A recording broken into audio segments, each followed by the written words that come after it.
What's up, football world? I am Bucky Brooks, and this is the Bucky Brooks Show. And we have reached what we call meaningful football games down the stretch. Going into it this weekend is loaded with some must-see games that will ultimately determine not only which teams get into the postseason. Like, we kind of know how the playoffs are crystallizing, but we're going to find out a lot about seeding, division championships, those things. And even though the games that we're going to discuss today are not what we call T-shirt and hat games, they're very, very critical to the way that this playoff picture is going to shake out. So obviously, if I'm associated with the Jaguars, you got to talk about the Jaguars and the Broncos first. And the reason that is such a big game is because the Broncos are right now the number one seed in the AFC.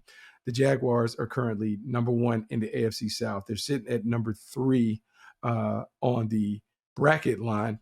And this is an opportunity for them to inch closer to the Broncos and eventually put themselves in a position where maybe they swipe the number one seed at the end of the season. They also are dealing with the Houston Texans, who are coming on like gangbusters. They're playing very, very well down the stretch. And so the Jaguars won't view this as a must win, but man, a win will go a long way towards continuing to put them in a position to win a division, celebrate a little bit, and maybe become the number one team in the AFC when it's all said and done.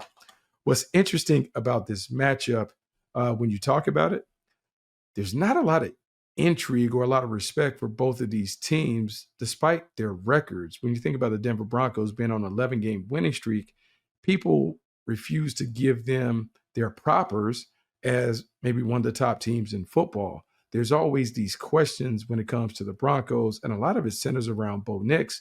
But when I look at Bo Nix has played great ball for Sean Payton. Bo Nix has done exactly what Sean Payton wants him to do because Sean Payton has changed the way that he wants to operate because he knows he has a stellar defense.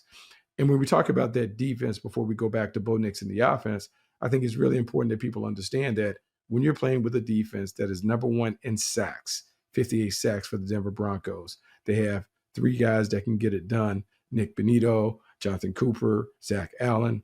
They are sticky in coverage in the back end. You have Defensive Player of the Year last year, Pat Surtain II. You have Raleigh Moss. You have a bunch of guys jumping in there, providing the kind of coverage that you want in the back end. They know that they can keep the score down. They're third in scoring defense, only surrendering a little more than 18 points per game. If you're Sean Payton, who's the offensive play caller on top of being the head coach, you know that if we don't mess this up on offense, we're going to win a bunch of games. That impacts how you call the game with a young quarterback, even though Bo Nix has been really good as a second-year quarterback and has come into the league with more NFL starts than any other quarterback had when he entered the draft. You still want to make sure that you're playing the game right through him, meaning not putting too much on him, even though I think he has 6 game-winning drives under his belt this year. So he's proven that in the clutch, he can get it done. You're just trying to manage the game on offense, wait for your defense to get critical stops, and take advantage of the opportunities that defense sets up for you. That is why the Broncos have been fairly conservative on offense when it comes to Bo Nix and those things. But don't be fooled. Bo Nix is terrific outside of the pocket in particular. His movement-based passing game, bootlegs, scrambles, that's when the magic happens for this offense when it comes to their explosive plays. Bo Nix getting outside of the pocket and making it happen on his own accord. When I think about what he's doing, man, it's very comparable to what Trevor Lawrence is doing on the other side. Trevor Lawrence is coming off probably the best stretch of ball that we've seen from Trevor Lawrence if you're a Jaguars follower or fan. Trevor Lawrence is coming off 3 straight games with a passer rating over 100. He has 10 touchdowns, no giveaways during that stretch. He has a synergy and a connectivity with his wide receivers that we haven't seen, maybe going back to 2022, that stretch run, that playoff run where he really got hot, and it was the Joneses, Zay Jones, Marvin Jones, Christian Kirk, Evan Ingram, and they were playing really, really well. We haven't seen Trevor as confident, as locked and loaded as we have during this stretch. And because he's been so good, the Jaguars have been able to really dominate on offense since the bye week. Since the bye week, they've hit 25 plus points in each of their games. They're averaging around 32 points per game since that week 8 bye. and they have a 6-1 record. And the loss was a game in which they were leading 29-10 over the Houston Texans in the fourth quarter. So if you look at the way the Jags are playing and you look at the way the Broncos are playing, these are two really, really good teams. Let's break down these matchups and talk about what's going to be the critical parts to being able to determine which team is going to win. Let's start out with what I think is the most critical matchup, and that is the Jags offense versus the Broncos defense. I gave you all the stats. I told you how the Broncos are scary when it comes to being able to get it done in these obvious passing situations because they have multiple guys that can rush the passer.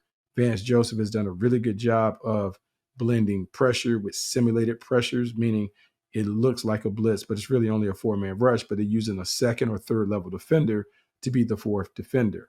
And what they're able to do is when they get you backed up early, they create chaos because they have so many like-sized athletes moving around, kind of trying to confuse the blocking schemes and the protection, so you don't know who to slide to, and that creates an easy one-on-one opportunity for the guys that we talked about. Zach Allen, Nick Benito, Jonathan Cooper, Jonathan Franklin Myers, like whoever you want to call it, they have a bunch of different guys that are able to get to the quarterback, and they've had a lot of success. In the back end, what they've done is they're playing man coverages or man-like coverages, what some would call man-match coverage, to really take away the layups and the easy throws, and they force quarterbacks to throw into tight windows while under duress.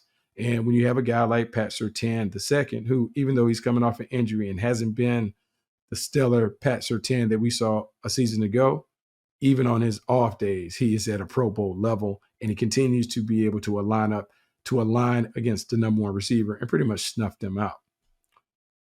Because the Broncos are so good and they're so solid with their scheme and system, this is a game that, for the Jaguar standpoint, it comes down to 16 and the wide receivers. You have to think about coming into the game when the Jaguars have been at their best, they've been able to run the football. If you look at the numbers from the bye week, they have more rushing attempts than anybody else in terms of their run-pass ratio. They were right at 53% run to pass, which you love because you're able to control the game. It sets up play action. It makes the game easy for Trevor Lawrence. Well, if you're the Denver Broncos, you want to take that away, and you want to see if the Jaguars wide receiver core can win their one-on-one matchups. And thinking about those matchups, the guys that you have to watch, Brian Thomas Jr., Jacoby Myers, Parker Washington, Bretton Strange, and then Travis Etienne. If you're playing man-match coverage and you're saying that Pat Surtain is probably going to go to the number one based on talent and explosiveness, that probably puts Pat Surtain on Brian Thomas Jr., and that leaves the Broncos to match up with the other guys who operate primarily over the middle, and they do slot alignments and those things. Now, I would tell you from a Jaguar standpoint, since Jacoby Myers has come over, he has been primarily the top target on offense. Like, the numbers bear that out. You think about the touchdowns. You think about the number of balls that have hit in his direction, the number of catches that he's had since he was acquired. He is kind of the leader in the clubhouse when it comes to being the most targeted player in the thing. The most explosive player is Brian Thomas Jr., which is why you think that matchup, Pat Surtain, Brian Thomas Jr., is going to happen. The rest of the guys have to win their matchups. And if you don't win your matchups quickly, that's when the chaos happens. When you have these speed rushers that the Broncos have, they just can get after you and make life miserable for the quarterback. So where I'm looking is Jacoby Myers or Parker Washington versus Riley Moss. And this wouldn't be the first time that a team targeted Riley Moss. Everybody is doing that, not necessarily because of Riley Moss and his skill set, but more so because I don't want to throw at Pat Surtain. Riley Moss has been victimized with a ton of penalties and those things. And even though he hasn't surrendered a touchdown, he has given up yardage on those holding calls and pass interferences and those things. So I would expect the Jaguars to go after him to see if he's on his day, if he's on his game on Sunday. That's what has to happen.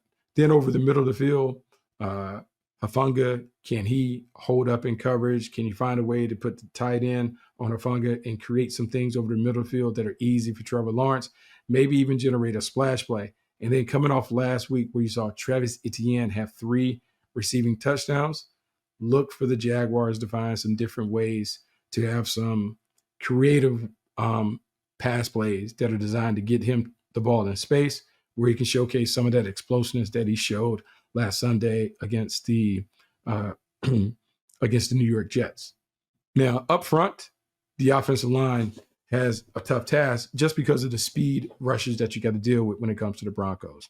I'm looking up front and I'm just thinking about, look, you got Anton Harrison, you have Ezra Cleveland, you have Robert Hainsey, Makari, you have Cole Van Lannon starting at left tackle. They've really been great as a frontline unit. Walker Little potentially could be a starter.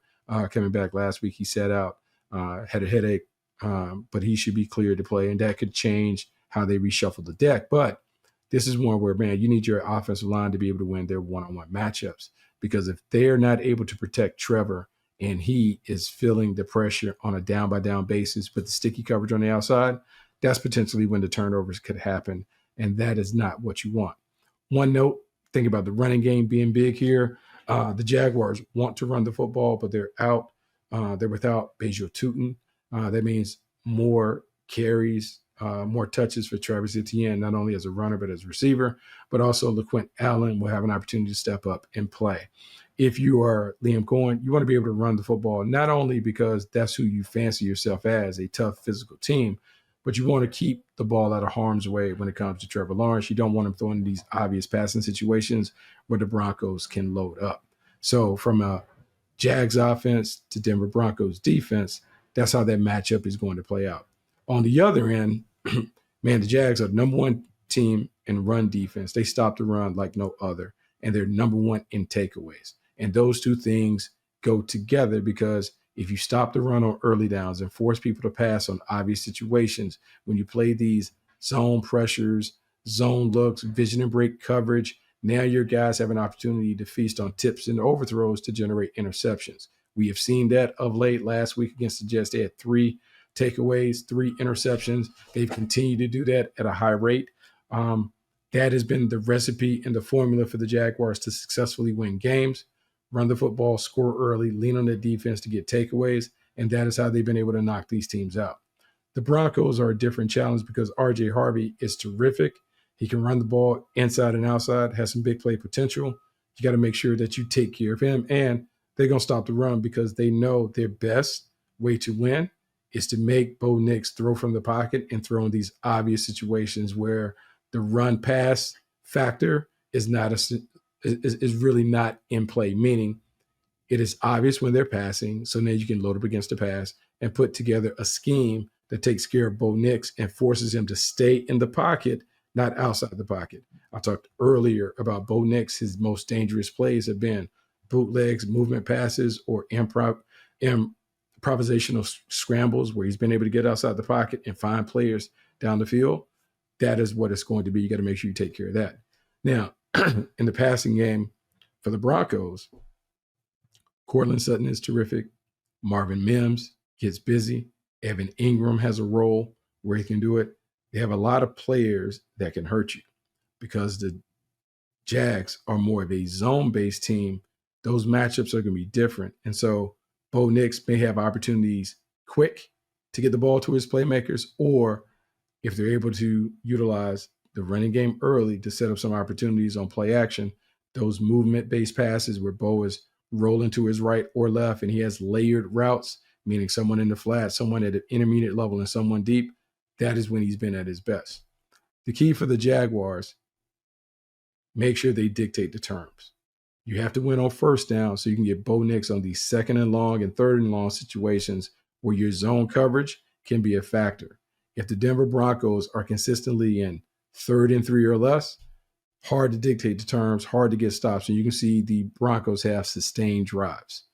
If the Broncos are in long yardage situations, 3rd and 6 plus, then the Jaguars have them under control, and some of the zone coverage concepts and zone pressures that they want to utilize, that will give them a chance to kind of stick with it. And Anthony Campanelli will not have to go to the back pages of his call sheet because he has the game under control. Ultimately, Sean Payton understands what he's up against when it comes to dealing with the Jaguars. He knows that he And the Broncos must control the game.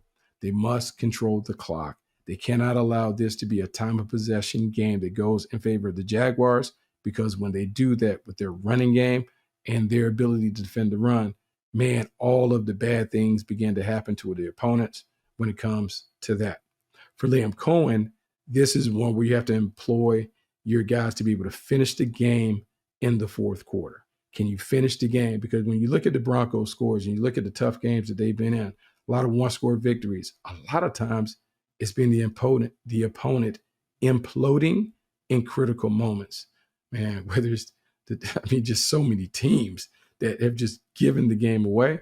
We've seen it. We even saw the Green Bay Packers, who seemingly had the game under control, couldn't finish it after Michael Parsons' injury. They kind of fell apart. And you look up, the Denver Broncos stretch it out.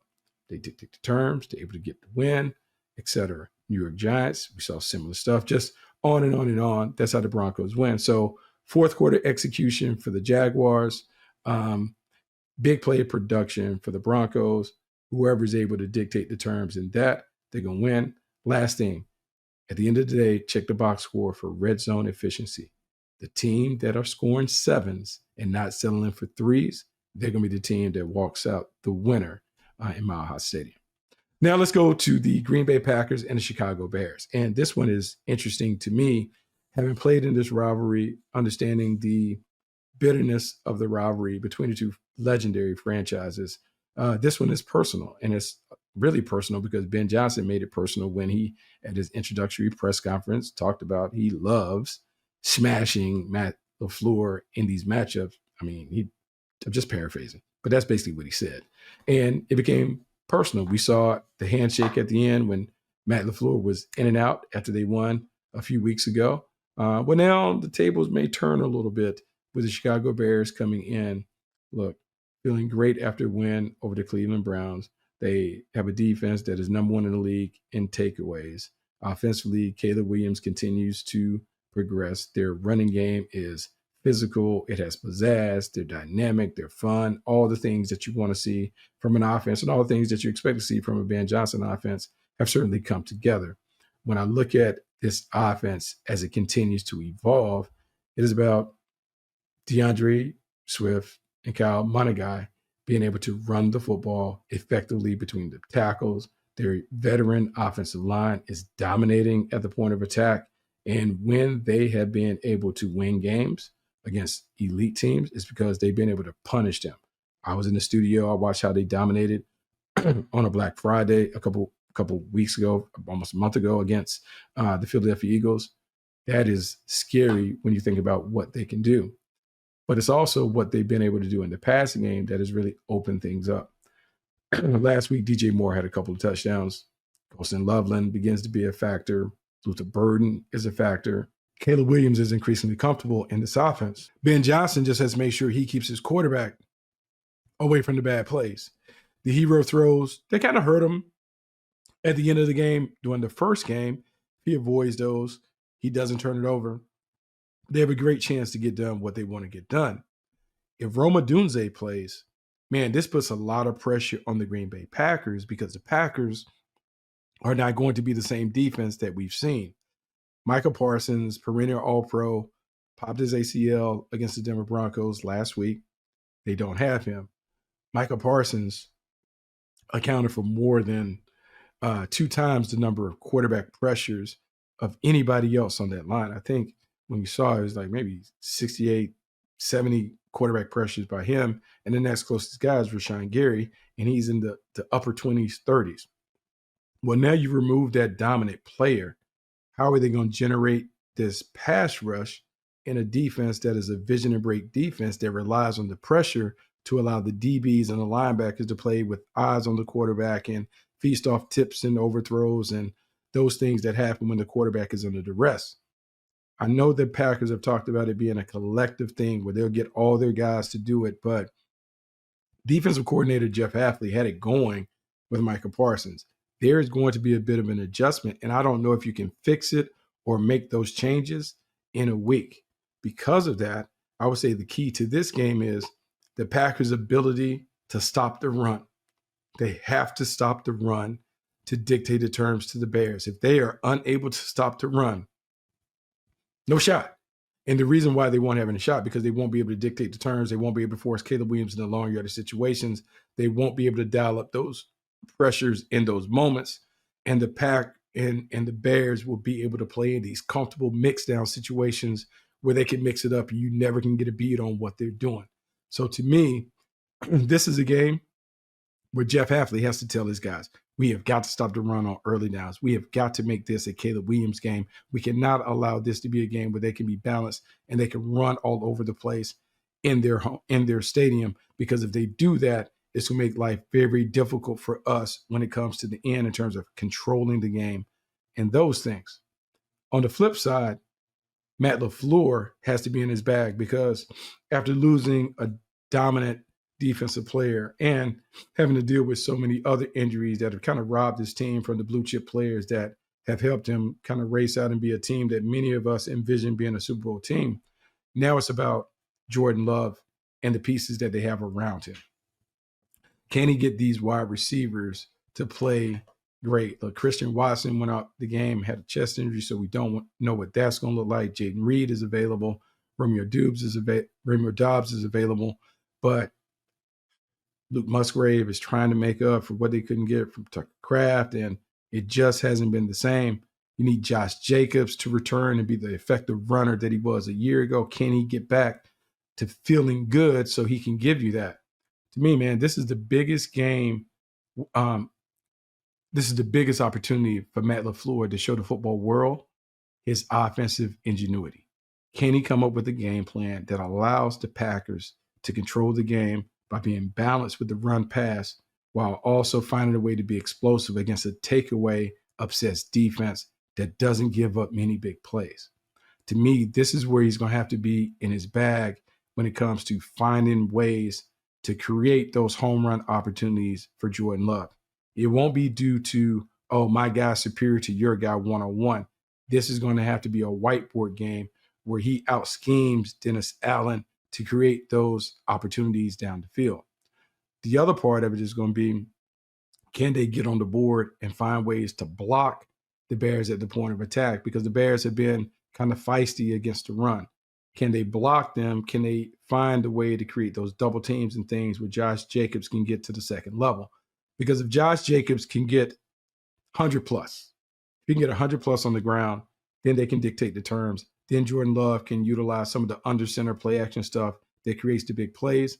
And then it lessens the need for them to be in a complete drop back shotgun game against a defense that is really good at forcing turnovers. Monte Sweat is a problem. 8.5 sacks, creates enough pressure to force those errant passes. And when those errant passes happen, they've been really good at taking the ball away. In the end, I feel like it's the Bears' time. The injury to Michael Parsons completely flipped the way that division was looking. I feel like the Packers were positioned to be a Super Bowl team. But now that Michael Parsons is out of the situation, the Bears have a chance at home to seize control of the division.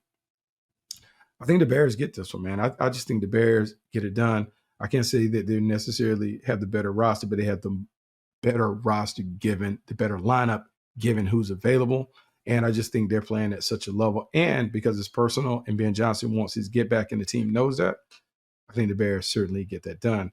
For the Broncos and the Jags, look, as much as I respect the Denver Broncos, that 11-game streak, man, there's something about this Jags that I think the people are going to realize after they see this game, that the Jags are for real. So I'm going to go Jags in the first game.